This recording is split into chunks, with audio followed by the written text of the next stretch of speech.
TCWEEK cocktail sessions, educational and inspirational talks from experienced startup founders, entrepreneurs, and thought leaders. Thank you very much, and I did not pay him for that promotion. So my talk's about being open to serendipity. And I say, and knowing sometimes it might not make any sense at first to you at all, but it will fall into place. So serendipity is a huge word that is a part of this community, and I think that it's also a big part of embracing fear.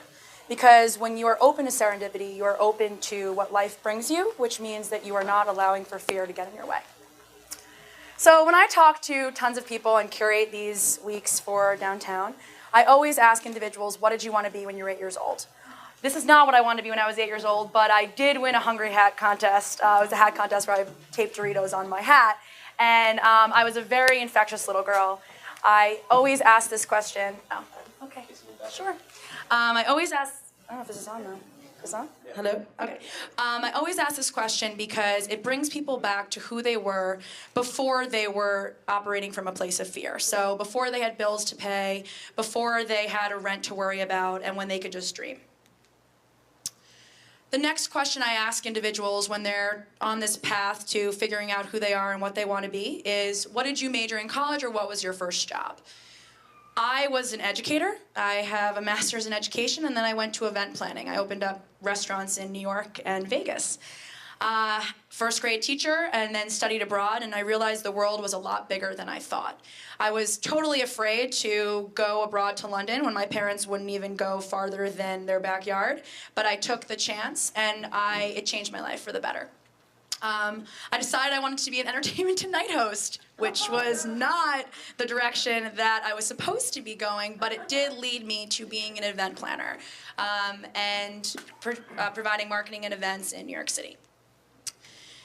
I realized that there's a point of your life when you realize your dream is no longer your dream. This is scary because you think you know yourself, and then you realize you don't at all. So I built a $20 million restaurant group with a few other individuals. We went from 5 to 20 people in 2 years. I was living in New York City, going to all the cool, fun events, and then things change. I had gone to a few different conferences, one of which being called Summit Series, where I met this crazy man building this city in Vegas. And he asked to have me come check it out. I thought it was crazy, but it actually was life-changing. I believe that you cannot be afraid to go outside your comfort zone. Say yes. So for 1 year, I said yes. I said yes to Vegas. I said yes to Panama. My friend was building a social entrepreneurship civilization there, so I lived on the grounds there for a few days. And I said yes to going to India, where I rode an elephant and got sprayed directly in the face numerous times. The next part of embracing fear is being open to opportunity, everywhere and anywhere, and shut off your phone every once in a while. I have 2 phones. I use them to no end. I'm absolutely obsessed with using technology to be more human, but there is a point where you need to be connected to yourself and the people around you, and that's about shutting off your phone. I was in India. I met a cab driver who changed my life. Another day, another story. But he challenged me to go back to the United States and stop drinking, stop eating meat, and start doing yoga, and it made a big difference in my life because I was open to that serendipity. Create your own reality. When others tell you that's impossible, they mean that's impossible for them. I created my own reality when I was in India. I wrote, fill your stomach with good food, fill your body with good exercise, fill your soul with nourishment, fill your mind with good words, fill your heart with love, and that is how you will live a fulfilling life. And I believe that I'm living that here. And believe in yourself.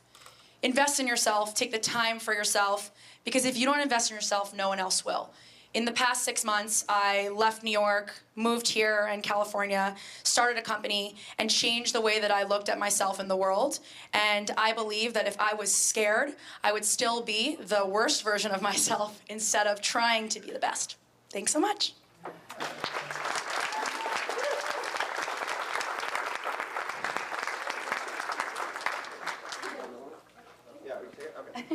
So I'll be the runner. Okay. Who's got questions? Who's the first person with a question? Anyone have a question? Oh, I can't see. There you go. Just what's your company? What company did you tell us about it? Can I use this? I can talk loud, it's fine. What's my company was the question.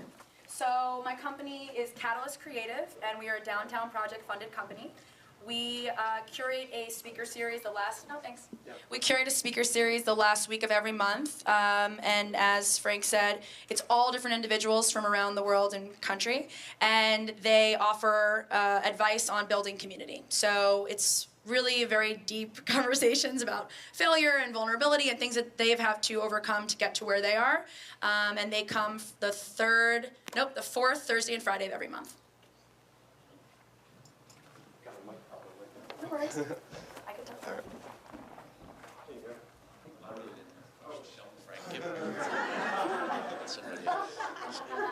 So thank you for your talk. Well done. Thank you so much. Really appreciate that. So and at some point the serendipity happened. You said, "Okay, I'm going to accept this," and you made it sound terribly easy. So I'm sure there's something that affected you to get to the place where you said, "Okay, I'm open." Yeah.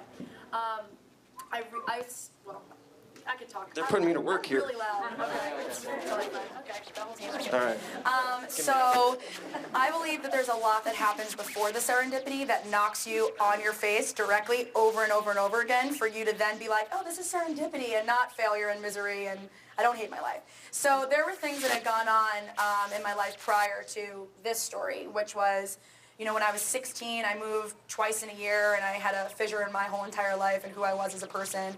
And then I did go abroad, and I got hired for that position. They had fired 3 people and hired me, so I was working 3 jobs. And the company grew so rapidly that I kind of lost myself.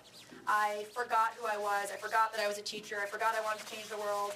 And there was a point where I started writing again for the first time. I started journaling. And this is pretty vulnerable, but I get vulnerable fast. So I pretty much said, would you date you? And I said, no, in 2 years. And I realized, I'm like, I don't like myself. And at that moment, I started to see the world differently. Because I said to myself, I don't want to be this person, and I'm the only person that can make that choice to not be this person. So instead of seeing everything from this negative standpoint of, oh, the world's against me, I started thinking, no, because I can take everything for what I want to take it as. And I started taking initiative and creating change in my life that fit the serendipity. Yeah. Great. Thank you. You get a sticker for being brave. Yeah, a real full sticker. Sorry, I didn't deliver one. Okay, here's your sticker for asking a question. I'm like a sticker fairy. All right. We're good. First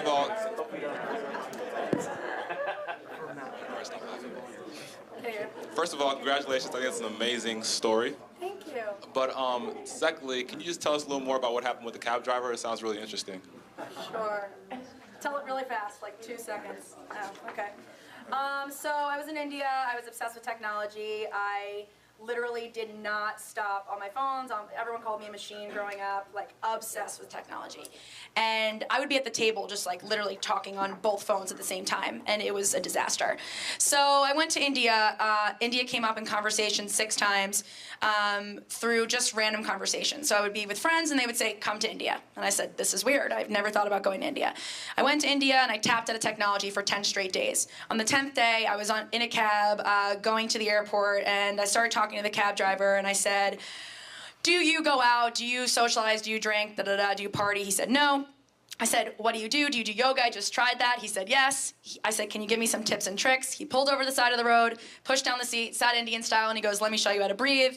He then looked at me and said, you look tuk-tuk. Look at my body, it's tight. Yours is tuk-tuk. I said, does that mean fat? He said, yes. I said, oh my God. He then told me that he wanted to challenge me, and he said, you're going back to the United States. You're doing yoga every day. You're going to stop drinking for every single day for 6 months, and you're not going to eat meat for 6 months. And you're going to come back and show me the results. And I said, no way. He said, write it down. You're going to email me if you want a drink or if you want chicken or the whole thing, saying, I don't want a tuk-tuk body. And so I did it. I came back, and for 6 months, I lived in New York City, no drinking, no eating meat, doing yoga every day. And in turn, I ended up being a lot more open to what was around me. And I went back to India, and he's now like a little travel agent because I wrote an article about it, and all these people are visiting him, and he's showing them all around. I think that's it, right? I'll end there. Nothing else can really top that. Okay, thanks again. Thanks so much.